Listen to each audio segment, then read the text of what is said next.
Hello दोस्तों, स्वागत है आप सभी के एटीएस क्लासेस में।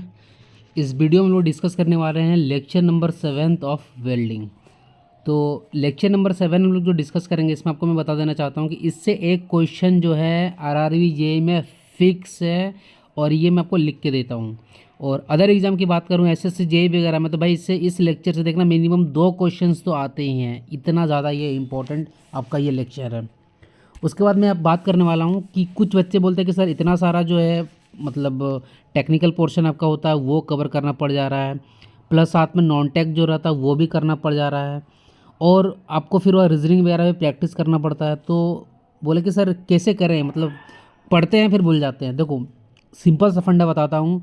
ह्यूमन नेचर जो हमारा होता है ना, ह्यूमन नेचर का बिहेवियर ही होता है कि अगर आप कोई भी चीज़ को लंबे टाइम तक अगर आप नहीं देखोगे तो भूलना वो तय है। तो मेरा सजेशन ये रहेगा, जैसे आप टेक्निकल में अभी आप वेल्डिंग पढ़ रहे हो, ठीक है, वेल्डिंग पढ़ रहे हो, बहुत सारे ऐसे भी बच्चे होंगे कि जिन लोगों ने अभी मेरे चैनल पे जो है मेट्रोलॉजी के भी कंसेप्ट जो है मैंने जो करवाया था वो भी क्लियर किया होगा। तो मुझे ये बताना कितने सारे ऐसे बंदे हैं जिनकी मेट्रोलॉजी की कंसेप्ट जो है, अगर मैं पूछूं कि बताओ कि अगर हमको हॉल, अच्छा लिमिट गेज के बारे में पूछो, बताओ कि लिमिट गेज कौन कौन से होते हैं, किसको याद है मुझे ये बताना। जैसे लिमिट गेज कौन कौन सा, प्लग गेज हो गया, प्लग गेज, ये सारे किसको याद है। अगर मैं बोलूँगा लीनियर मेजरिंग इंस्ट्रूमेंट जैसा बर्नियर कैलिपर है, उसकी जो है कितनी लिस्ट काउंट होती है, 0.02 mm होती है। हो सकता है बहुत सारे लोगों को, आपको जो अभी वीडियो देख रहे हैं उनको याद भी होगा, बहुत सारे लोगों को याद नहीं भी होगा। तो मेरा कहने का मतलब ये है कि आप जो भी चीज़ टेक्निकल पढ़ते हो, ठीक है, टेक्निकल आप जो पढ़ रहे हो अभी, तो क्या आपके साथ क्या सिनेरियो, यही सिनेरियो होगा ना कि आप जो टेक्निकल अभी पढ़ रहे हो कुछ ऐसे सब्जेक्ट होंगे आपके जो कंप्लीट हो चुके होंगे, ठीक है, कुछ ऐसे सब्जेक्ट होंगे जो आपके कंप्लीट हो चुके होंगे और कुछ ऐसे जो आपके सब्जेक्ट अभी रनिंग कंडीशन में होगा। तो मेरे भाई क्या करना आपको, जैसे कि आपने क्या क्या जो रनिंग कंडीशन का जो आपका सब्जेक्ट रहेगा, आपने उसका आज लेक्चर देखा, उसका नोट्स बनाया, बाकायदे बड़े अच्छे से नोट्स बनाना भाई बहुत ही इंपॉर्टेंट है। नोट्स मैं आपको बता देना चाहता हूँ, नोट्स जो है बहुत ही ज़्यादा इंपॉर्टेंट है। तो आपने नोट्स भी बना लिया, तो अगला दिन क्या करना है आपको, जब आप पढ़ने के लिए जाते हो टेक्निकल, तो जो प्रीवियस वाला जो रहता है ना उसकी कुछ पोर्शन, कुछ पार्ट आपको रिवीजन में डालना है। पिछला जो कोई भी एक सब्जेक्ट उठा लो, जैसे मेट्रोलॉजी कंप्लीट हुआ है या अगर आपने कुछ और दूसरा सब्जेक्ट कंप्लीट किया हो तो उसको एक साथ में लेना है, और जो आपका करेंट सब्जेक्ट है ना उसको ज़रूर रिवाइज करना। तो ये जो स्टार्टिंग में आपका मॉर्निंग का जो, मान लो मॉर्निंग में आप आपका जब भी आपका जो शेड्यूल रहता है पढ़ने का, जो आपका टाइम रहता है उस टाइम में आपको यही करना है कि प्रीवियस जो रहता है उसका कोई एक पेपर साथ में रिवाइज करना है, ठीक है। प्रीवियस कोई एक पेपर आपको साथ में रिवाइज करके चलना है, प्लस आपको क्या करना, करंट में जो पेपर चल रही है ना उसका भाई पोर्शन को रिवीजन करना है। और इसी तरीके से डेली बेसिस पे जब आप रिवीजन करते चले जाओगे तो भाई इस तरीके से चीज़ें जो आपके दिमाग में रहेगी। तो आज हम लोग पढ़ने वाले हैं मेरे दोस्त, मेरे भाई, सिल्डेड गैस वेल्डिंग, वेरी इंपॉर्टेंट। आपको पता होगा कि वेल्डिंग की जब हम लोग क्लासिफिकेशन हम लोगों ने पढ़ा था, थोड़ा पीछे चलते हैं, तो वेल्डिंग का classification there is mainly 3, solid and liquid, जिसको हम लोग फ्यूज़न स्टडी बोलते थे, और सॉलिड प्लस लिक्विड। अब भाई मैंने आपको बताया था क्लासिफिकेशन वेल्डिंग का बहुत ज़्यादा इंपॉर्टेंट होता है। अब यहाँ पे हम लोगों ने क्या पढ़ा था भाई, 3, कितने आपके यहाँ पे 3 टाइप्स हम लोगों ने देखा था, क्या, लिक्विड स्टेट का 3 टाइप्स देखा था हम लोगों ने लिक्विड स्टेट का। अगर आपको याद होगा तो जो फर्स्ट वाला होगा आपका कौन सा वेल्डिंग होगा, यहाँ पे ये हो जाएगा आपका आर्क वेल्डिंग, ठीक है, ये क्या होगा, आर्क वेल्डिंग। दूसरे का अगर मैं बात करूँ, ठीक है, तो वो कौन सा हो जाएगा, रेजिस्टेंस वेल्डिंग, ठीक है। और थर्ड की बात करूँगा तो यहाँ पर हो गया केमिकल रिएक्शन, बहुत इंपॉर्टेंट है मेरे भाई। सॉलिड स्टेट में मैंने आपको बताया था एक्सप्लोजिव था, और क्या क्या था आपका, डिफ्यूज़न था, फ्रिक्शन था, उसके बाद आपका फोर्स वेल्डिंग था। तो ये सब सारे आपके क्या हो गया, सॉलिड स्टेट के। तो आर्क वाला जो आपका वेल्डिंग था, आर्क वाले के केस में भैया इसको भी तो हम लोगों ने 3 पोर्शन में बांटा हुआ था, कौन कौन सा, सबमर्ज्ड मेटल आर्क वेल्डिंग, उसके बाद एक था आपका सिल्डेड गैस, ठीक है, और कौन सा था भैया, सिल्डेड गैस था, और एक कोई सा होगा आप उसको चेक करना। और ये जो सिल्डेड गैस था ना, इसको फर्दर हम लोगों ने 3 पार्ट में बांटा था, ठीक है। सिल्डेड गैस वेल्डिंग का कौन कौन सा 3 पार्ट हम लोगों ने बांटा था, टिग वेल्डिंग, ठीक है, टिग वेल्डिंग हो गया, मिग वेल्डिंग हो गया और प्लाज्मा आर्क वेल्डिंग। तो आपको आज समझ में ये आ रहा होगा कि आज हम लोग पढ़ने वाले टिग, मिग और प्लाज्मा आर्क वेल्डिंग कंप्लीट करेंगे, ठीक है। बहुत अच्छे से करेंगे, टेंशन नहीं लेना, बिल्कुल नहीं लेना। तो पहले इसके फुल फॉर्म से ही क्वेश्चंस आते हैं यार, पहले तो उसकी को देख लेते हैं। TIG का मतलब होता है टंगस्टन इनर्ट गैस, और अगर कहीं पे लिखा हुआ मिल गया क्वेश्चन GTAW, इसका मतलब भी इसी वेल्डिंग की बात कर रहा हूँ, उसका मतलब हो जाता है गैस टंगस्टन आर्क वेल्डिंग। अब पेपर उठा के देखना SSC का या किसी अदर एग्जाम्स में कितने बार तो ये फुल फॉर्म पूछे जाते हैं। अब देखो टंगस्टन एक ऐसा मटेरियल होता है ना, ऐसा मेटल होता है भाई, इसकी जो टेम्परेचर अगर सेल्सियस में बात करो तो लगभग 1735 डिग्री सेल्सियस होती है, और फ़ारेनहाइट में लगभग 3100 डिग्री फ़ारेनहाइट होती है। क्लियर है, मतलब बहुत हाई इसकी मेल्टिंग पॉइंट टेम्परेचर होती है। क्लियर है। अब इसमें ये जो मेरे यहाँ पे जो भी चीज़ लिखा हुआ है इसका सेटअप पहले एक बार समझ लो, अदरवाइज आप कन्फ्यूज़ करते चले जाओगे। देखो यहाँ पर क्या दिख रहा होगा, हीलियम एंड आर्गन, मतलब एक सिलेंडर होगा, ठीक है। उस सिलेंडर में दो गैस भरे हैं, कौन सा, हीलियम और आर्गन। इन गैस को क्या बोलते हैं, इनर्ट गैस। इनर्ट गैस वो सारे गैस होते हैं जो किसी दूसरे कंपाउंड के साथ केमिकल रिएक्शन नहीं करते हैं। जैसे आपने जो ग्रुप 18 के जो नोबल गैस है उन्हीं को हम लोग क्या बोलते हैं, इनर्ट गैस। जैसे हीलियम, नियन, आर्गन, था कि नहीं, याद आ रहा, ठीक है, जेनन, रेडन। तो हम लोग यहाँ पर सिर्फ हीलियम और आर्गन की बात कर रहे हैं। किस केस में, टंगस्टन इनर्ट गैस वेल्डिंग के केस में हम लोग सिर्फ बात करेंगे हीलियम और आर्गन। एक सिलेंडर में क्या रखा हुआ है, हीलियम और आर्गन। और ये जो यहाँ पे आपको दिख रहा होगा, ये जो आपको बना हुआ यहाँ पे दिख रहा है, इसको देखिए, ये क्या भैया, ये वेल्डिंग टॉर्च है। क्या है ये, वेल्डिंग टॉर्च। इसी वेल्डिंग टॉर्च के साथ आप देख सकते हो ये जो आपका गैस का जो पाइपलाइन गया हुआ, यहाँ पर नोजल रहता, ठीक है, उसी नोजल से गैस का नोजल रहता, आप इस गैस को सप्लाई करते हो।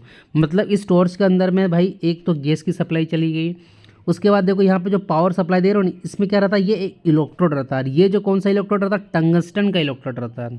और इसी टॉर्च के अंदर में टंगस्टन इलेक्ट्रोड जो अभी वेल्डिंग देखना करेगा, तो ये टंगस्टन का जो इलेक्ट्रोड होता है, ये इसकी जो मेल्टिंग पॉइंट टेम्परेचर इतनी ज़्यादा होती है, तो ये यहाँ पे इसको पिघलाया नहीं जाता है, ठीक है, इससे सिर्फ आर्क प्रोड्यूस किया जाता है। मतलब यहाँ पर जो हम लोग टीग वेल्डिंग में क्या करते हैं हम लोग, नॉन कंज्यूमेबल इलेक्ट्रोड का यूज़ करते हैं मेरे दोस्त, वेरी इंपॉर्टेंट, इसको माइंड कर, ये दिमाग में बैठा लेना कि टिग वेल्डिंग में किस तरह का इलेक्ट्रोड यूज़ करते हैं ना, नॉन कंज्यूमेबल, मतलब यहाँ पे इलेक्ट्रोड को कंज्यूम नहीं करने वाले हैं, इलेक्ट्रोड यहाँ पे पिघलेगा भी नहीं। तो इलेक्ट्रोड के एक पावर सप्लाई देते हैं, और यहीं पर जो है कूलिंग सिस्टम जो रहता है वाटर का दिया हुआ रहता है। अब यहाँ पे आपको दिख रहा होगा ये क्या है, एक अपना बेस मटेरियल। बेस मटेरियल मतलब जिसको आपको क्या करना, वेल्डिंग करना है, ठीक है।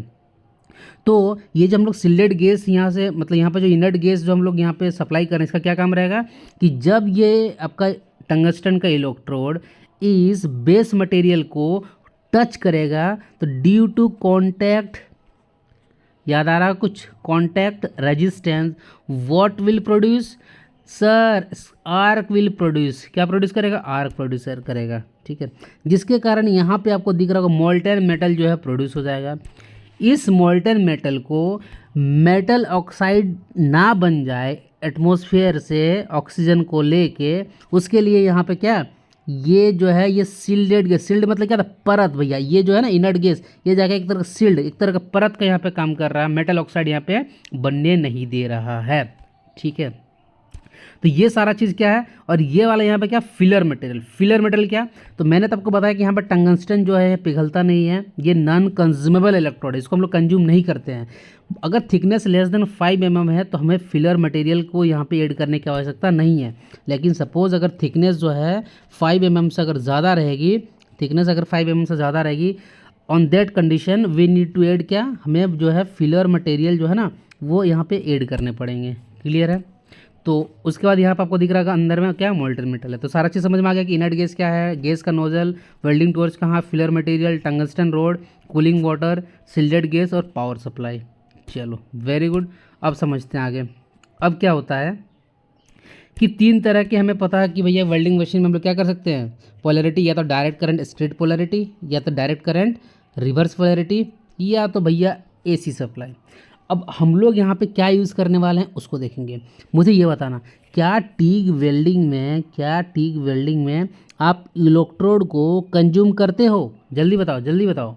अरे सर नहीं कंज्यूम करते हैं, ये तो नॉन कंज्यूमेबल इलेक्ट्रोड यहाँ पे यूज़ करते हैं हम लोग। इसका मतलब अगर यहाँ पे कोई वर्कपीस है और अगर मैं इस इलेक्ट्रोड पे पावर सप्लाई करूँगा तो क्या मैं इस इलेक्ट्रोड पे ज़्यादा हीट चाहूँगा कि कम हीट चाहूँगा? सोचो कि सर इसमें तो कम हीट चाहेंगे ना, क्योंकि इसको हम लोग पिघला नहीं रहे हैं। तो मतलब यहाँ पे क्या हो गया कि इसको देना है नेगेटिव और इसको देना है पॉजिटिव, और इलेक्ट्रॉन जंप करेंगे कहाँ पे? इस मटेरियल में, बेस मटेरियल में। तो ज़्यादा हीट जो है 2/3 हीट कहाँ पे जनरेट होगा आपका? इस बेस मटेरियल में। तो जहाँ पे 2/3 आपका हीट जो जनरेट हो रहा है, तो इसी कंडीशन को क्या बोलते हैं? Direct current straight polarity. तो मैंने ये इसलिए जिक्र किया क्योंकि यहाँ पर तो हमें इलेक्ट्रोड को पिघलाना नहीं है, ठीक है। इसलिए यहाँ पे हमें 2/3 हीट नहीं चाहिए, हमें क्या चाहिए? 1/3 हीट चाहिए। तो यहाँ पे जो टिग वेल्डिंग होता है उसमें डायरेक्ट करंट स्ट्रेट पोलैरिटी जो होती है यूज़ करते हैं, एक्सेप्ट एल्यूमिनियम और मैग्नीशियम जो मटेरियल होते हैं, मेटल्स होते हैं, इनको छोड़ के।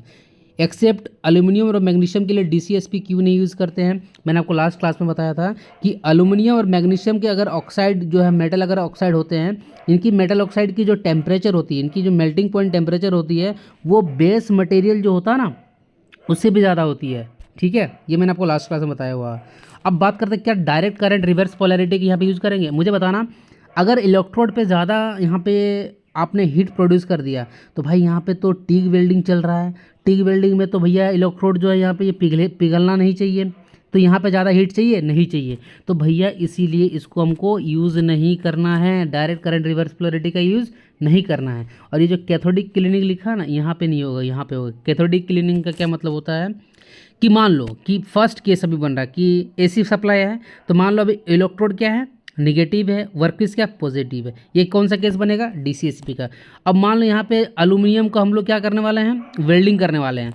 तो फर्स्ट साइकिल जब चला तो मानते हैं कि इस बेस मटेरियल में क्या है? Al2O3, ये सॉरी मतलब एल्यूमिनियम का जो है ना मेटल ऑक्साइड हो गया, एल्यूमिनियम का मेटल ऑक्साइड का फॉर्मेशन हो गया भैया। कब? इस फर्स्ट साइकिल में। अब हमें पता कि अगर AC सप्लाई है तो भैया एक बार अगर ये निगेटिव है तो दूसरा बार क्या रहेगा? पॉजिटिव।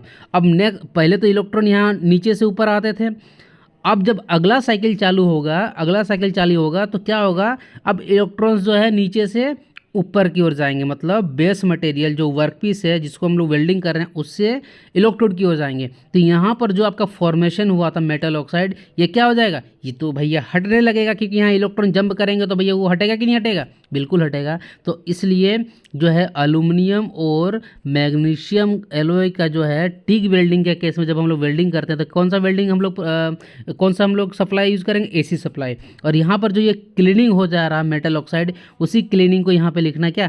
Cathodic cleaning. तो टिग वेल्डिंग में हमें क्या क्या समझ में आया? देखो मेरे भाई, तो टिग वेल्डिंग में सर हमें ये समझ में आया कि हम जो यहाँ पे इलेक्ट्रोड यूज़ करने वाले हैं, और इलेक्ट्रोड के यूज़ करके हम लोग क्या प्रोड्यूस करते हैं? आर्क जो होता है इलेक्ट्रोड और वर्कपीस के बीच में होता है, लेकिन यहाँ पे जो इलेक्ट्रोड रहेगा ये non consumable tungsten electrode. Very important, बार बार बोल रहा हूँ कि टिग वेल्डिंग में, टंगस्टन इनर्ट गैस वेल्डिंग में नॉन कंज्यूमेबल इलेक्ट्रोड होता है, इसमें हम लोग इलेक्ट्रोड को कंज्यूम नहीं करते हैं। इससे तो क्वेश्चन कितने बार पूछे गए हैं। अगर थिकनेस लेस देन 5 mm का कोई अगर वर्कपीस है और अगर हमें उसका वेल्डिंग करना है तो उसके लिए हमें फिलर मटेरियल की आवश्यकता क्या है? नहीं है। क्लियर है? लेकिन अगर हमें मोर देन 5 mm की अगर थिकनेस वाली जॉइंट को अगर हमें वेल्डिंग करना है तो उस केस में हमें फिलर मटेरियल जो है अलग से बाहर से लगेगा, ठीक है। फिलर मटेरियल तो मेल्ट होके उस गैप को फिल कर देगा, लेकिन टंगस्टन का जो यहाँ पे इलेक्ट्रोड ये खाली क्या करेगा? आर्क प्रोड्यूस करने में हेल्प करेगा, ठीक है। ये पिघलने वाला नहीं है, फिलर मटेरियल जो है पिघल के यहाँ पे जाने वाला है। समझ में आ गया? उसके बाद हम लोगों ने क्या देखा कि जो वेल्ड पूल था, मतलब वेल्ड पूल में क्या होता है कि जो अब आपका मेटल जो है मोल्टन अवस्था में रहता है उसी को हम लोग क्या नाम देते हैं? वेल्ड पूल या तो वेल्ड पडल बोलते हैं। आई होप आपको ये सब सारा चीज़ याद होगा। तो इसको रक्षा करने के लिए क्या होता है भाई? इनर्ट गैस क्या करता है? सील्ड करता है, मोल्टन मेटल को क्या करता है? बचाता है भैया, ठीक है। अगर यहाँ पे मोल्टन मेटल है तो वो यहाँ पे सील्ड इनर्ट गैस आके इसको क्या करेगा? प्रोटेक्ट करेगा, ठीक है। कहाँ से? एटमॉस्फेयर के जो ऑक्सीजन है। अब इसमें और क्या है कि इसमें इस पॉइंट में और हमें ये समझ में आया कि फॉर वेल्डिंग एक्सेप्ट एल्यूमिनियम और मैग्नीशियम एलॉय हम लोग क्या यूज़ करते हैं, direct current straight polarity can be use, मतलब DCSP direct current straight polarity का और एक दूसरा क्या नाम है भैया, बड़ा ही फेमस नाम है। अब मुझे बताओ इसमें जो इलेक्ट्रोड रहता है वो क्या रहता है, निगेटिव, तो DCEN। तो हमें डायरेक्ट करंट स्ट्रेट पोलैरिटी और AC सप्लाई यूज़ करते हैं। AC सप्लाई के केस में क्या कर सकते हैं कि जो आपका एल्यूमिनियम मैग्नीशियम एलॉय होता है उसमें हम लोग AC पावर सप्लाई करके क्या कर सकते हैं, उसमें यूज़ करते हैं उसका वेल्डिंग करने के लिए, क्योंकि इसमें जो फर्स्ट हाफ साइकिल होता है ना इसमें स्ट्रेट पोलैरिटी रहती है, आपका जो इलेक्ट्रोड का निगेटिव रहेगा, वर्कपीस पॉजिटिव रहेगा, तो उस केस में जो वर्कपीस पर क्या हो जाएगा, ऑक्साइड का लेयर हो जाएगा। लेकिन जब अगला जो आपका साइकिल जैसे ही चालू होगा ना तो रिवर्स पोलैरिटी हो जाता है, वर्कपीस नेगेटिव आ जाएगा और आपका इलेक्ट्रोड पॉजिटिव आ जाएगा। इससे क्या हो जाने वाला कि जो आपका ऑक्साइड का जो लेयर बना था ये can be cleaned, this is known as cathodic cleaning. Cathodic cleaning क्या होगा कि due to reverse polarity, sorry due to AC supply क्या होता है कि फर्स्ट साइकिल में जो है ऑक्साइड का जो है मेटल ऑक्साइड का फॉर्मेशन होगा, but in the second cycle जो है ये अपने आप क्लीन हो जा रहा है, उसी को हम लोग क्या बोलेंगे, कैथोडिक क्लीनिंग बोलेंगे। तो ये रहा हमारा पूरा टिग वेल्डिंग का सेटअप। आई होप यहाँ पे एक सिलेंडर में अगर कोई पूछ लेगा कि बताओ इनर्ट गैस इसमें कौन कौन सा होता है, तो हीलियम और आर्गन ही दो ही गैस यहाँ पे यूज़ करते हैं, ठीक है। ये as a sealed gas, sealed gas, sealed का मतलब ये होता है क्या, परत, भैया एकदम परत बन के वहाँ पे खड़ा है, ठीक है। समझ में आपको आ गया। इसमें कौन कौन सा सप्लाईज हम लोग वेल्डिंग प्रोसेस कर सकते हैं, ना DCSP से कर सकते हैं, इससे नहीं कर सकते हैं। क्यों? क्योंकि हमें यहाँ पर टंगस्टन पे ज़्यादा हमें हीट नहीं प्रोड्यूस करवाना, क्योंकि यहाँ पर टंगस्टन जो है नॉन कंज्यूमेबल इलेक्ट्रोड है। और AC सप्लाई हम लोग यूज़ कर सकते हैं किसके, मैग्नीशियम एंड एल्यूमिनियम एलॉयज़ के लिए। अब देखते हैं भैया इसका एप्लीकेशन कहाँ पर है। इसका एप्लीकेशन जो है ना, देख लो इसका एप्लीकेशन कहाँ पर है ना। इसका हम लोग यूज़ करते हैं mainly joining of aluminium magnesium alloys in automobile, aerospace, chemical industries. Clear है। चलो अब नेक्स्ट आ गया मेटल इनर्ट गैस वेल्डिंग, और GMAW का मतलब क्या होगा, गैस मेटल आर्क वेल्डिंग। भाई फॉर्म यहाँ पे फुल फॉर्म पूछ लेते हैं, इसको लिख लेना नोट्स में। GMAW का मतलब क्या हो गया, gas metal arc welding. Clear है, गैस मेटल आर्क वेल्डिंग। समझ में आया कि नहीं। चलो वेरी गुड। अब इसका सेटअप समझो क्या है। देखो यहाँ पर भी एक सिलेंडर दिख रहा होगा, लेकिन यहाँ पे हीलियम, आर्गन और कार्बन डाइऑक्साइड, ये क्या है, ये सारे इनर्ट गैस है। और यहाँ पे क्या होता है ना, यहाँ पे दो रोलर आपको दिख रहे होंगे, और ये जो मुड़ा मुड़ा हुआ आपको दिख रहा है ना, ये पूरा वायर के फॉर्म में इलेक्ट्रोड है। मतलब ये जो रोलर जब रोटेट करता है, ये जो दोनों रोलर रोटेट करते हैं ना, तब ये वायर धीरे धीरे नीचे की ओर जाता है और ये मेल्ट भी होता है मेरे भाई। मतलब मिग वेल्डिंग में what kind of electrode is use ना, बोलोगे सर कंज्यूमेबल इलेक्ट्रोड। मतलब यहाँ पे हम लोग क्या कर रहे हैं, इलेक्ट्रोड को कंज्यूम कर रहे हैं। समझ में आ रहा है। अब यहाँ पर जो ये जो मैकेनिज्म बनाया गया है, ये जो इलेक्ट्रोड जो यहाँ पे दो रोलर लगा दिया है, जो ये नीचे की ओर जा रहा है ना, इस मैकेनिज्म को बोलते हैं क्या, सर्वो मैकेनिज्म। कौन सा मैकेनिज्म बोलेंगे इसको, सर्वो मैकेनिज्म बोलेंगे। अगर पूछ दिया क्वेश्चन में बताओ कि सर्वो मैकेनिज्म जो होता है किस वेल्डिंग प्रोसेस में यूज़ किया जाता है, फटाक से दिमाग क्लिक करना चाहिए। अच्छा यार ये तो मिग वेल्डिंग में होगा, मेटल इनर्ट गैस वेल्डिंग, या तो गैस मेटल आर्क वेल्डिंग में। इसमें जो वायर जो रहता है, ये वाला जो आपका इलेक्ट्रोड जो वायर रहता है, इसकी डाया कितना से कितना वेरी करता है, ये आपका 1 से लेकर 2.5 mm तक जो ये वेरी करती है। और अगर हमें थिकनेस जो है ग्रेटर देन 5 mm तक, अगर जब हमें वेल्डिंग करना रहता है तो हम लोग इसका यूज़ करते हैं। इसमें भी देख सकते हो ये जो वेल्डिंग टॉर्च है आपका ना, इसमें देखो किसका सप्लाई है भैया, इस आपके जितने भी सारे इनर्ट गैस है। और इनर्ट गैस का काम क्या रहता है कि जो यहाँ पे मोल्टेन मेटल जो बनेगा, यहाँ पे जो मोल्टेन मेटल जो होगा, जब यहाँ पे इलेक्ट्रोड के कारण आर्क प्रोड्यूस होगा, तो इसको क्या करना, सील्ड प्रोवाइड करना, सील्डेड, ताकि मेटल का ऑक्साइड ना बने। क्लियर है। चलो बढ़िया। यहाँ पे वर्कपीस रहेगा, देख सकते हो यहाँ पे बता दूँ मैं आपको, यहाँ पर आपका वर्कपीस रहेगा। ये जो इलेक्ट्रोड ये मेल्ट होगा, इसको भी पावर सप्लाई देके यहाँ पे ज्वाइन करेंगे। अब देखो यहाँ पर भी 3 सप्लाई है कि नहीं, DCSP है, DCRP है, AC है। अब यहाँ पे कौन कौन सा यूज़ होगा मुझे बताओ। अरे सर क्या है ना कि डायरेक्ट करंट स्ट्रेट पोलैरिटी में इलेक्ट्रोड निगेटिव होने के कारण सारे इलेक्ट्रॉन्स जो होते हैं वर्कपीस पे जंप करते हैं। तो ज़्यादा जो 2/3 हीट जो होता है वो कहाँ पे होता है, आपका वर्क पीस में। लेकिन लेकिन क्या लेकिन कि सर हमें तो इलेक्ट्रोड को मेल्ट करना है, तो हमें तो इलेक्ट्रोड में ज़्यादा हीट चाहिए ना, तो इसको हम लोग काहे लिए यूज़ करेंगे, इसको यूज़ नहीं करेंगे। डायरेक्ट करंट रिवर्स पोलैरिटी क्यों यूज़ करते हैं, यहाँ समझ में आ गया होगा आपको। उसके बाद एसी सप्लाई का, तो दोनों ही केस में एसी सप्लाई हम लोग चाहे टिग वेल्डिंग हो चाहे मिग वेल्डिंग हो हम लोग यूज़ कर सकते हैं। अब यहाँ पे जो इसकी इंपॉर्टेंस पॉइंट है वो देख लो, सारे पॉइंट से क्वेश्चंस पूछे जाते हैं। यहाँ पर जो हम लोग आर्क प्रोड्यूस करते हैं ये कैसे प्रोड्यूस होता है, कंज्यूमेबल इलेक्ट्रोड और वर्क पीस के बीच में। मतलब ये जो कंज्यूमेबल इलेक्ट्रोड यहाँ पर जो ये सर्वो मैकेनिज्म यहाँ जो दो रोलर लगे हुए हैं, जैसे ये कॉन्टैक्ट रेजिस्टेंस होगा तो आर्क का प्रोड्यूस होगा। और आर्क जो यहाँ पे प्रोड्यूस हो रहा है वो कौन सा इलेक्ट्रोड ना, कंज्यूमेबल। कंज्यूमेबल का मतलब उसको आप कंज्यूम कर रहे हो, ठीक है। उसके बाद यहाँ पर जो आपका इलेक्ट्रोड रहता है ना वो वायर के फॉर्म में रहता है, बहुत स्मॉल डायमीटर। कितना आपका दिखाया था मैंने अभी, 1 से लेके कितना था, 1 से लेके आपका ये 2.5 mm था। क्लियर है, चलो बहुत बढ़िया। और and it is continuously feed मतलब भाई ये कंटिन्यूसली ये मेल्ट होता है, इसको हम लोग देते रहते हैं। फीड मतलब क्या, खिलाना। टू द वर्क पीस मतलब वर्क पीस में कंटिन्यूसली ये जाके मेल्ट होते रहता है। और जो ये नीचे की ओर जाता है इस मैकेनिज्म के, किस मैकेनिज्म के मतलब किसकी हेल्प से जाता है, रोलर मूवमेंट। और जो मैकेनिज्म हम लोग जो यूज़ किए हैं उसको बोलते हैं क्या, सर्वो मैकेनिज्म। क्लियर है। अब बात करते हैं जो लिक्विड मेटल था उसको, सेम केस यहाँ पर भी है कि यहाँ पर इनर्ट गेट्स जो है ना उसी से हम लोग इसको भी मोल्टन मेटल को भी क्या करते हैं, प्रोटेक्ट करते हैं। क्यों प्रोटेक्ट करते हैं, ताकि मेटल ऑक्साइड का फॉर्मेशन ना हो जाए। मेटल ऑक्साइड का फॉर्मेशन होने से देखा था आपने कि एल्यूमिनियम और मैग्नीशियम के केस में अगर मेटल ऑक्साइड बन गया भैया तो वेल्डिंग करना बड़ा ही मुश्किल है। इसलिए इसके केस में एसी सप्लाई जो है हम लोग यूज़ करते थे। और एक चीज़ आपको यहाँ पर ये याद रखना है, देखो कि फॉर वेल्डिंग ऑफ, हाँ जैसे कि आपने यहाँ पे देखा हीलियम, आर्गन, CO2, ये किस केस में देखा आपने, मिग वेल्डिंग में। टिग वेल्डिंग में आपने क्या देखा था, टिग वेल्डिंग में आपने देखा हीलियम एंड आर्गन। तो ये सारे है क्या भैया ना सर, ये सब सारे कुछ नहीं है, ये सब तो भैया आपके इनर्ट गैस है। क्या है, इनर्ट गैस है, ये भी दोनों इनर्ट गैस हैं। लेकिन मान लो चौथा ऑप्शन दे देगा CO। अब पूछेगा बताओ इन चारों में से कौन सा इनर्ट गैस जो है वो नहीं है। तो अगर आपको पता रहेगा तो तुरंत कार्बन मोनोऑक्साइड पे टिक लग जाएगा, ये क्वेश्चंस पूछा गया। क्लियर है। अब मान लो अगर हमें एल्यूमिनियम, मैग्नीशियम अलॉय या तो किसी भी अदर मटेरियल्स को अगर हमें वेल्डिंग करना रहेगा ना, तो मिग वेल्डिंग के केस में आप डायरेक्ट करंट रिवर्स पोलैरिटी से और एसी पावर सप्लाई से दोनों से वेल्डिंग कर सकते हो। लेकिन क्या कर सकते हो, आपको हाई रेट ऑफ करंट जो है सप्लाई करना पड़ेगा। क्लियर है, जी सर बिल्कुल करेंगे हम।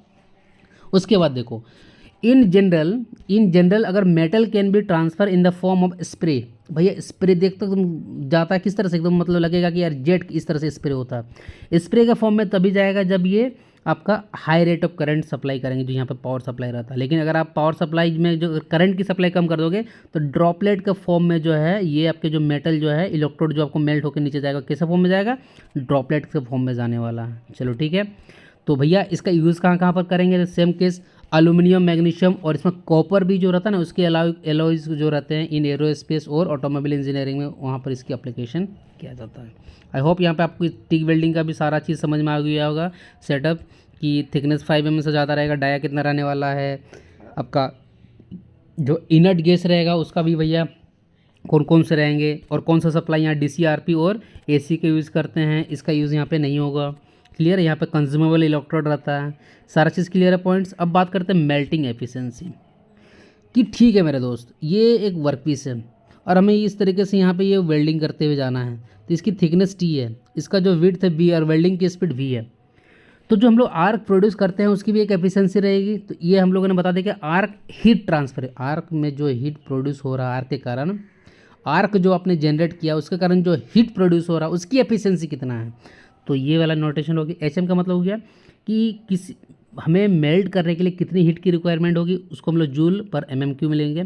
और जो हम लोग हीट सप्लाई कर रहे हैं किसके, आर्क जनरेट करके, तो उसको भी हम लोग जूल पर MMQ लेंगे और मेल्टिंग एफिशिएंसी को इससे नोटेट करेंगे। ठीक है, तो हमें निकालना क्या यहाँ पे, हमें निकालना मेनली यहाँ पे melting efficiency.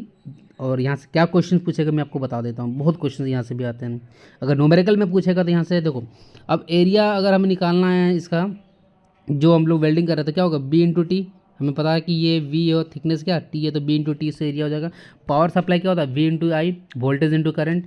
Heat required to melt क्या होता है, एम सी डेल्टा टी, और उसका जो लेटेंट हीट है भैया उतना देना पड़ेगा आपको। और हीट सप्लाई जो होता है ये power upon area into velocity, कि स्मॉल बी यहाँ पे क्या दर्द दिखा रहा है आपको, वेलोसिटी दिखा रहा है, और इनटू ये क्या हीटिंग एफिशिएंसी किसका, आर्क का। तो हीट सप्लाई यहाँ जूल पर एम की में आ गया। अब हीट सप्लाई निकाल लिया, हीट और हीट रिक्वायर्ड फॉर मेल्ट के लिए भी निकालोगे तो यहाँ से मेल्टिंग एफिशिएंसी आपका निकल जाएगा, और मेल्टिंग एफिशिएंसी आपका फॉर्मूला जो है ये निकल के आएगा मेरे भाई। अगर फॉर्मूले से क्वेश्चंस पूछेगा तो इससे पूछेगा। ये गेट वगैरह में इसके क्वेश्चन जो है ना भर भर के आते हैं, 2-2 नंबर के यार, एकदम मतलब भर भर के गेट के क्वेश्चन आते थे। तो अगर अगर आरआरबी जेई अगर चाहा कि न्यूमेरिकल क्वेश्चंस मुझे पूछना है वेल्डिंग में, तो भाई वो आपको पूछ देगा हीट रिक्वायर्ड टू मेल्ट कितना होगा ना, आपको पता होना चाहिए कि भाई इसमें M C delta T plus mass into latent heat चाहिए। हीट सप्लाई जो होता है वो कितना होना चाहिए, तो भाई ये V I into area of जो आपका था यहाँ पे वेल्डिंग वाला विड्थ का, into velocity into heat transfer का जो आपका एफिशिएंसी है। क्लियर है, चलो बहुत बढ़िया। अब क्या होता है मैक्सिमम पावर फॉर लीनियर, मतलब अगर हमें मैक्सिमम पावर का केस अगर निकालना है तो वोल्टेज और करंट क्या होना चाहिए, तो जो आपने हम देखा था मैक्सिमम आउटपुट वोल्टेज जो देखा था उसका आधा कर दो, और आईटी जो है मैक्सिमम रेटेड करंट जो आपका शॉर्ट सर्किट करंट था ना उसको हाफ कर दो। ये क्वेश्चन बहुत बार पूछा गया है कि मैक्सिमम पावर के केस में जो है तो आपको क्या करना पड़ेगा, वोल्टेज और आपका करंट, तो आप जो आपका मैक्सिमम आउटपुट वोल्टेज है उसको आधा कर दो, और आपका जो शॉर्ट सर्किट करंट था उसको हाफ कर दो, तो ये आपका निकल के आ जाएगा। क्लियर है। अब हम लोग पढ़ने वाले क्या, शिल्डेड आर्क वेल्डिंग। अब देखो आर्क वेल्डिंग के 3 टाइप कौन कौन से, सबमर्ज्ड मेटल आर्क वेल्डिंग, तो वही वाला ये शिल्डेड आर्क वेल्डिंग है। उसके बाद शिल्डेड गैस था, और शिल्डेड गैस के हम लोगों ने टिग पढ़ लिया, मिग पढ़ लिया, और इस वाले के बाद हम लोग आगे पढ़ लेंगे प्लाज्मा आर्क वेल्डिंग। क्लियर है, चलो बहुत बढ़िया। देखो आगे बढ़ते हैं। अब ये थिकनेस जो रहेगा 10 से 50 mm का थिकनेस अगर रहेगा, अब हम लोग जो है वेल्डिंग कौन सा टाइप से हम कोई भी वर्कपीस को वेल्डिंग करेंगे तो उसके लिए हमें थिकनेस ऑफ वेल्डिंग को पता होना चाहिए, उसमें कौन सी हमें प्रॉपर्टीज़ चाहिए वो पता होना चाहिए। ठीक है, कितना करंट सप्लाई करना था, इसमें करंट सप्लाई करेंगे कितना 200 से लेकर 2000 एम्पियर। डिपोजिशन रेट कितना था 20 kg पर आवर, और इसकी जो वेल्डिंग स्पीड रहती है 5 मीटर पर मिनट रहता है। ठीक है, ये देख सकते हो, ये यहाँ पे वेल्डिंग टॉर्च है। इसमें भी देखो ये जो इलेक्ट्रोड ये आपका एक सर्वो मैकेनिज्म्स के हेल्प से ये फीड किया जाता है। और इसमें क्या है सॉलिड फ्लक्स, मतलब ये जो टॉर्च होता है ना, फ्लक्स मैंने आपको बताया था क्या होता है भाई, ये mixture of various types of elements, चाहे वो केमिकल कंपोजिशंस हो सकता है, एलोइंग एलिमेंट हो सकता है भैया भाई। अगर आपको स्टेबल आर्क चाहिए उसके लिए भी जो आपके स्टेबल आर्क प्रोड्यूस करते हैं वो सब सारे एलिमेंट हो सकते हैं। या अगर आपको मान लो क्या चाहिए भैया, आपको स्टेबल आर्क चाहिए तो उसके लिए भी आपको यहाँ पे करना पड़ेगा। अगर आपको सिल्डेड गैस चाहिए, ठीक है, तो फ्लक्स में बहुत सारा चीज़, ये सब सारा चीज़ मिक्स किया हुआ रहता है। लेकिन सबमर्ज आर्क वेल्डिंग में क्वेश्चन से ही पूछा जाता है, यहाँ पर जो फ्लक्स रहता है ना ये सॉलिड फ्लक्स रहता है। जब ये टॉर्च है ना, ये हम वेल्डिंग करके जैसे ही जाते हैं ना, तो ये जो है ना वेल्डिंग करके जैसे आप जाओगे तो यहाँ पे भाई इतना सारा जब करंट दोगे तो मेल्ट, यहाँ पे मेटल तो मेल्ट करेगा ही। तो सॉलिड के फॉर्म में इसी टॉर्च से जो है ना, ये जो मोल्टन मेटल जो रहता है ना उसको क्या करता है, ये जो सॉलिड फ्लक्स रहता है इसको ढकते चला जाता है, और ढकते हुए चला जाएगा। तो यहाँ तो मोल्टन मेटल है, और उसको कौन ढक रहा है ना, सॉलिड फ्लक्स ढक रहा है। कौन ढक रहा है भैया, सॉलिड फ्लक्स ढक रहा है। इस मोल्टन मेटल की क्या हीट बाहर जा पाएगी, नहीं जा पाएगी। तो क्वेश्चन यहाँ पे बहुत सारे जो बनेंगे वो सारे बता रहा हूँ। यहाँ तो आपको एक चीज़ ये समझ में आ गया कि फ्लक्स जो यहाँ पर रहेगा कैसा फ्लक्स रहेगा, सॉलिड फ्लक्स रहेगा। ठीक है, अब देखते हैं भाई इसका यूज़ कहाँ कहाँ पे किया जाता है, क्यों किया जाता है, सारे इंपॉर्टेंट पॉइंट्स जो रहते हैं इसके हम लोग बात कर लेते हैं। तो देखो ये जो हम लोग आर्क यहाँ पे प्रोड्यूस हुआ, इसमें भी आर्क नो डाउट आपको मैंने क्वेश्चन जब ऑब्जेक्टिव करवाया तो वहाँ पे बताया भी था कि आर्क जो प्रोड्यूस होती है आर्क वेल्डिंग में वो क्यों होती है, कि जब इलेक्ट्रोड और वर्क पीस के साथ कांटेक्ट रेजिस्टेंस होती है तभी आर्क प्रोड्यूस होती है। इसको दिमाग में बैठा लेना मेरे दोस्त, ठीक है, ये क्वेश्चन आया हुआ है। तो जो यहाँ पे आर्क जो हम लोग जनरेट कर रहे हैं किसके बीच में, कंज्यूमेबल इलेक्ट्रोड और वर्क पीस। इसमें भी देखना जो कंज्यूमेबल इलेक्ट्रोड था उसको किससे, सर्वो मैकेनिज्म से हम लोगों ने यहाँ पे कंट्रोल किया हुआ था, और इसी से जो है आपका सॉलिड फ्लक्स भी गिरते जा रहा था, आपने भी देखा। ठीक है। उसके बाद through the welding torch solid form of flux is supply to work piece such that arc will be submerge under the flux material. जो हमने आर्क प्रोड्यूस किया है वो सबमर्ज हो जाता है किससे, उस फ्लक्स मटेरियल से, और जिसके कारण क्या होता है, ड्यू टू दीज, इसके कारण क्या होगा, heat transfer losses from arc will B minimum, ठीक है, और हीट कॉन्सेंट्रेशन वर्क पीस में जो होगा वो क्या हो जाएगा, मोर, ज़्यादा हो जाएगा। उसके बाद इसमें जो स्प्लेसिंग और वेल्ड स्पेटर की जो भाई जैसे कि जो आर्क रहता है, मोल्टन मेटल है, वो भी तो उस पर आर्क जो एक फोर्स लगाएगा तो स्पेटर होने की ज़्यादा चांसेस होती है। लेकिन ये सॉलिड ग्रेनुलर फ्लक्स जो है उसके अगर ढका हुआ है तो क्या ये स्पेटर वगैरह की समस्या निकल के आएगी, तो नहीं आएगी। क्लियर है। चलो और क्या, इसमें जो स्लैग इंक्लूजन होगा वो मिनिमम होगा। डेप्थ ऑफ पेंट्रेशन आपको समझ में आ गया इसमें, और वेल्डिंग इसमें क्या रहेगा, हाई रहेगी, और इसको हम लोग मास प्रोडक्शन के लिए यूज़ करते हैं। और इसका जो एप्लीकेशन जो इस वेल्डिंग का जो है ना, submerged arc welding, submerge arc welding में आपको समझ में आ गया होगा कि सॉलिड फ्लक्स का यूज़ करते हैं, और इसका भाई एप्लीकेशन बहुत इंपॉर्टेंट, अभी देखेंगे अभी एप्लीकेशन कहाँ पर इसका होता है। और it can be use for flat position only, मतलब जैसे आपने पोजिशन जो पढ़ा था हॉरिजॉन्टल, अप डाउन, ओवरहेड और आपका फ्लैट, तो ये फ्लैट पोजीशन के लिए ही आपका यूज़ होता है। क्लियर है। Submerge arc welding is not use for aluminium, magnesium, high carbon steel and tool steel के लिए इसको यूज़ नहीं किया जाता है। ठीक है। अब इसका एप्लीकेशन तो कैसे क्वेश्चन पूछा जाता है, जो सीप होता है, बड़े बड़े जो जहाज होते हैं वहाँ पे जो उनकी जो हाई थिकनेस की प्लेट को हम लोग को अगर ज्वाइन करना रहता है तो वहाँ पे submerge metal arc welding, submerge metal arc welding या तो सबमर्ज मेटल वेल्डिंग, आपको यहाँ पे मैंने बताया था कि ये मास प्रोडक्शन के लिए यूज़ किया जाता है। समझ रहे हो, बड़े बड़े जो सीप जहाज होते हैं ना, उसमें जो हाई थिकनेस को जो आपकी प्लेट होती है उसको ज्वाइन करने के लिए यूज़ किया जाता है सबमर्ज मेटल आर्क वेल्डिंग। अगर हमको फैब्रिकेशन करना, ज्वाइन करना प्रेशर वेसल्स को, या डोमेस्टिक जो एलपीजी जो रहता है आपका, देखना एलपीजी जो रहती है ना, उसमें देखना भैया यहाँ पे ज्वाइंट रहता है कि नहीं, तो ये भैया ये कौन सा आपका वेल्डिंग प्रोसेस से किया गया होगा, सबमर्ज्ड आर्क वेल्डिंग से किया हुआ गया होगा। क्लियर है। तो ये सबमर्ज्ड आर्क वेल्डिंग आपको समझ में आ गई। इसमें भी सर्वो मैकेनिज्म से जो है कंज्यूमेबल इलेक्ट्रोड इसमें भी रहेगा, और इसमें जो फ्लक्स रहेगा वो कैसा रहेगा, सॉलिड फ्लक्स रहेगा। ठीक है। चलो अब जो हमारा जो सिलेट गैस का एक टाइप बच गया था वो क्या था, प्लाज्मा आर्क वेल्डिंग। अरे भाई प्लाज्मा भी एक तरह का ये स्टेट होता है, मैटर का स्टेट होता है, जैसे सॉलिड लिक्विड गैस होता है ना, उस तरह प्लाज्मा भी होता है। अब प्लाज्मा कुछ नहीं होता, ये भाई आयोनाइज्ड गैस होते हैं, आयोनाइज्ड गैस होते हैं। आयोनाइज का मतलब क्या होगा, निगेटिव प्लस पॉजिटिव एक साथ मिक्स करके रहते हैं। ठीक है। तो इसका सेटअप समझते हैं क्या होता है। ये आपका देखो वर्कपीस दिख रहा होगा, ये एक सिरेमिक नोजल यहाँ पे दिख रहा होगा। ठीक है। और इधर से जो सिरेमिक नोजल यहाँ पे हम लोग सप्लाई करते हैं इनर्ट गैस। इनर्ट गैस कौन कौन सा हो सकता है, हीलियम, आर्गन और CO2।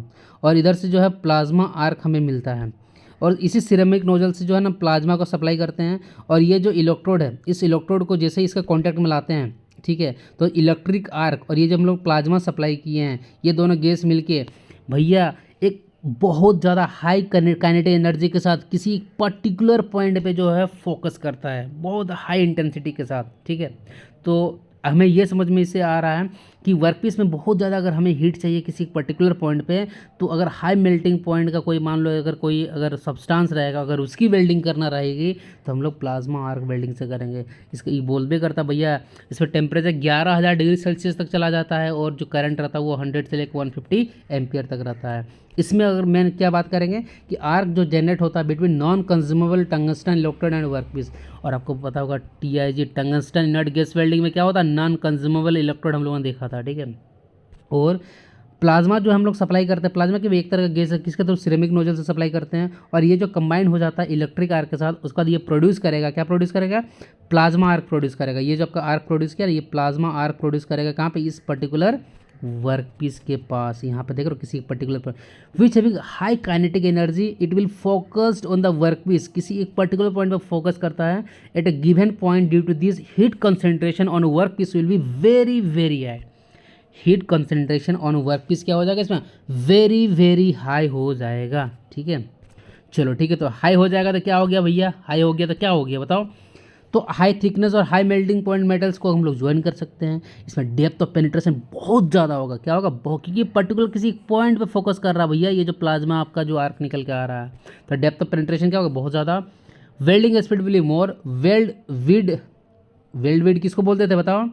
कि जो सिंगल पास में जो मटेरियल डिपोजिशन हो जाता है उसको वेल्ड बिड बोलते थे। और हीट अफेक्टेड जोन जो रहता है जहाँ पे आप वेल्डिंग करोगे मेरे भाई, यहाँ पे जो मोल्टन मेटल आता है, तो आपको मैंने बताया था यहाँ पे जो हीट ट्रांसफ़र जो मोल्टन मेटल का होगा सबका अलग अलग होगा। तो ये जो इसका क्षेत्र रहेगा वो कौन सा क्षेत्र कहलाता है? Heat affected zone. लेकिन यहाँ पर तो भैया इस सिंपल सा इस तरीके से एक यहाँ पे प्लाज्मा आर्क निकल के आ रहा है। तो इस केस में क्या बनेगा? जो आपका बनने वाला है, क्या बनने वाला है? जो हीट इफेक्टेड जोन बनने वाला बहुत ही कम बनने वाला है। ठीक है। Liquid metal in weld pool can be protected by provided inert gas. यहाँ पर भी इनर्ट गैस का यूज़ करते हैं लिक्विड मेटल जो वेल्ड पूल होता है या मोल्टन मेटल जो होता है उसको प्रोटेक्ट करने के लिए। यहाँ पर डायरेक्ट करंट स्ट्रेट पोलरिटी और AC power supply can be use. Direct current straight polarity में बार बार मैं बताता हूँ कि इलेक्ट्रोड निगेटिव, वर्कपीस पॉजिटिव। नीचे से इलेक्ट्रॉन गिर रहा है भैया, ऊपर से इलेक्ट्रॉन नीचे की ओर गिर रहा है। इलेक्ट्रॉन बहुत हल्का है, नीचे जा रहा है, नीचे गिर रहा है। इस तरह से भी याद रखो, स्ट्रेट पोलैरिटी। क्लियर है? चलो बहुत बढ़िया। अब इसका यूज़ कहाँ होता है देख लो। एप्लीकेशन इसका रहेगा joining of titanium, nickel, stainless steel etcetera in aerospace, jet engine, turbine blades etcetera. मतलब हाई मेल्टिंग पॉइंट जहाँ पे मुझे रिक्वायरमेंट हो जाएगी, प्लाज्मा आर्क वेल्डिंग को उठा के लेके आ जाएंगे और आराम से काम करेंगे। तो इस तरीके से आज हम लोगों ने सिलेट गैस जो है भैया टोटल हम लोगों ने कौन कौन से वेल्डिंग देखा? टिग वेल्डिंग देखा, मिग वेल्डिंग देखा, ठीक है, प्लाज्मा आर्क वेल्डिंग देखें और सबमर्ज्ड आर्क वेल्डिंग देखें। कुछ एक आध पॉइंट, इसमें नॉन कंज्यूमेबल इलेक्ट्रोड यूज़ करते हैं, इसमें इलेक्ट्रोड कंज्यूम होता है। प्लाज्मा आर्क वेल्डिंग में क्या होता है? इसमें भी नॉन कंज्यूमेबल इलेक्ट्रोड रहता है। और सबमर्ज आर्क वेल्डिंग में इसमें सॉलिड फ्लक्स यूज़ करते हैं, इसमें भी कंज्यूमेबल इलेक्ट्रोड होता है। इन दोनों में सर्वो मैकेनिज्म के साथ रोलर वगैरह लगा हुआ रहता है और आपके जो इलेक्ट्रोड्स होते हैं उसको फीड किया जाता है वर्कपीस में। आई होप आप आज का लेक्चर मज़ा आया होगा आपको और सारे डाउट्स आपके यहाँ पे क्लियर हो गए होंगे मेरे दोस्त। आपको पता है कि इसके जो पीडीएफ के जो नोट्स है वो कहाँ मिलने वाले हैं मेरे दोस्त?